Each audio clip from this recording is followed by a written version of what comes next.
और अब फिक्र देश के आम बजट की। प्रधानमंत्री नरेंद्र मोदी की सरकार ने कल बजट पेश किया और 2 दिन से शेयर बाजार की दहाड़ जारी है। आज सेंसेक्स 1197.11 अंकों की बढ़त के साथ 49,797.72 अंकों पर बंद हुआ। आज कारोबार के दौरान सेंसेक्स ने एक बार फिर 50,154.48 के अंकों भी छुआ। दरअसल सेंसेक्स से बजट का कोई सीधा संबंध तो नहीं होता है, लेकिन इससे बाजार के मूड का पता चलता है और ये मूड बता रहा है कि बाजार को अच्छे दिन आने की उम्मीद है और ये उम्मीद सिर चढ़कर बोल रही है। अब सवाल यह है कि आखिर इस बजट में ऐसा अच्छा क्या है जिसकी वजह से बाजार में बजट के लिए ताली बजाई जा रही है। तमाम एक्सपर्ट्स इस बजट की तारीफ कर रहे हैं और मीडिया में इसे ऐतिहासिक बताया जा रहा है, जबकि इस बजट में ना तो आम लोगों को टैक्स में राहत दी गई है, ना ही सस्ता और महंगा में कोई बड़ा उलटफेर हुआ है। तो आइए इसकी बड़ी वजह समझते हैं। सरकार ने इंफ्रास्ट्रक्चर में पैसा लगाकर रोजगार पैदा करने की कोशिश की।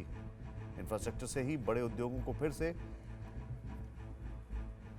शुरू करने लायक माहौल बनेगा, जबकि एमएसएमई से बाजार को गुलजार करने की कोशिश की गई और अर्थव्यवस्था को ऊपर लाने के लिए हेल्थ सेक्टर को सुपर बजट 137% बढ़ोतरी दी गई है। कुल मिलाकर बताया जा रहा है कि कोरोना से पैदा हुए हालात के बाद इस वक्त देश को इसी बजट की आवश्यकता थी और इस पूरे लक्ष्य को पाने के लिए सरकार ने रिफॉर्म का प्लान दिया है।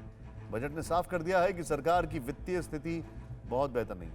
2021 में वित्तीय घाटा 9.5% रहने का अनुमान के बावजूद सरकार ने कोशिश की है कि सरकारी खर्च को बढ़ाकर विकास की गति तेज कर दी जाए। और ये विकास की गति कैसे तेज होगी, ये सबसे पहले इंफ्रास्ट्रक्चर से समझिए, जिसमें बड़े उद्यमियों से लेकर मजदूरों तक की जेब भरने की कोशिश दिखती है।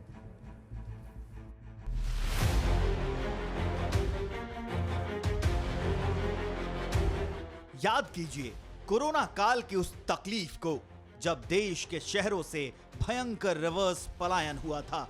शहर शहर और महानगरों से मजदूर गांवों की ओर लौटने लगे थे, सैकड़ों किलोमीटर पैदल चलकर या भरी दोपहरी में साइकिल चलाकर। इस रिवर्स पलायन की वजह था कोरोना।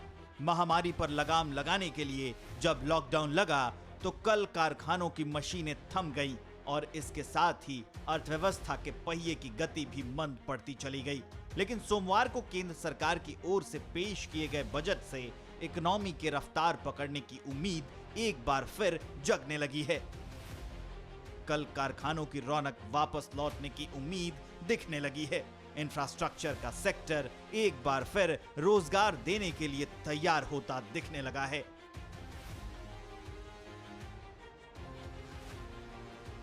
इंफ्रास्ट्रक्चर के नए प्रोजेक्ट शुरू होंगे तो जनता को रोजगार मिलने लगेगा। जनता की जेब भरेगी तो बाजार में सामान बिकेंगे, बाजार में सामान बिकेंगे तो फैक्ट्रियों से उत्पादन की मांग बढ़ेगी।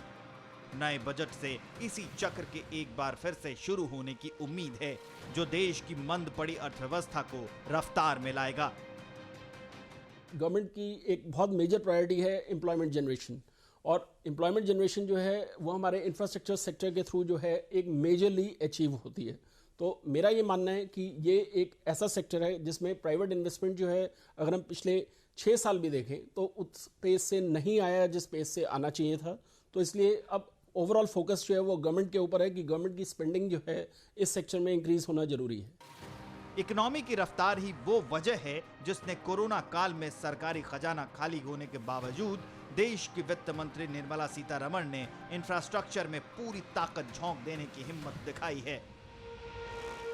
2021-22 के बजट में तमिलनाडु, पश्चिम बंगाल, केरल और असम यानी 4 राज्यों को नेशनल हाईवे प्रोजेक्ट दिया है। तमिलनाडु में 3500 किलोमीटर की सड़क बनाने पर 1 लाख करोड़ रुपए से अधिक खर्च होगा।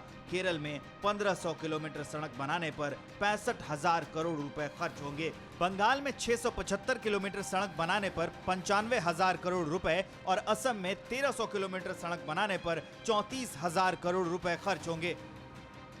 इसके अलावा सरकार ने रूरल इंफ्रास्ट्रक्चर के लिए 40,000 करोड़ रुपए का बजट दिया है, जो सिर्फ सड़कें ही नहीं बल्कि देश के करोड़ों घरों की किस्मत भी चमकाएंगी। ये एक ऐसा सेक्टर है कि जिसको निगलेक्ट नहीं किया जा सकता है। और अगर हम ये देखें कि इस बजट के अंदर भी गवर्नमेंट ने इसमें इस तरीके से फोकस रखा है कि जो हाउसिंग सेक्टर है, हाउसिंग सेक्टर में एक जो पीरियड था, एक इन्वेस्टमेंट जो अगर कोई भी आदमी ऐसे न्यू यूनिट्स के अंदर अगर करता है जिसमें इन्वेस्टमेंट अमाउंट जो है 45 लाख से कम था, तो उसमें वो स्कीम गवर्नमेंट की अभी 31 मार्च 2021 में जो है वो फिनिश हो रही थी, उसको गवर्नमेंट ने एक्सटेंड कर दिया है। इसमें एक आप ये देखिए कि एक मेजर जो मिडिल क्लास है उसको जो है ये एक तरीके से एक्सटेंडेड बेनिफिट। ये साधारण सा नियम है कि इंफ्रास्ट्रक्चर विकसित होने से इकोनॉमी का पहिया घूमने लगता है।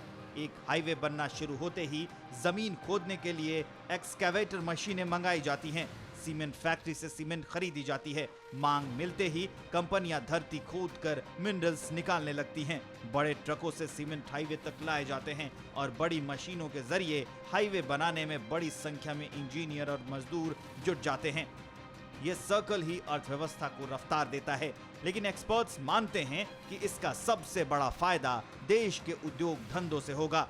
इस पूरी प्रक्रिया में मजदूरों के हाथ सिर्फ 15% रकम आती है।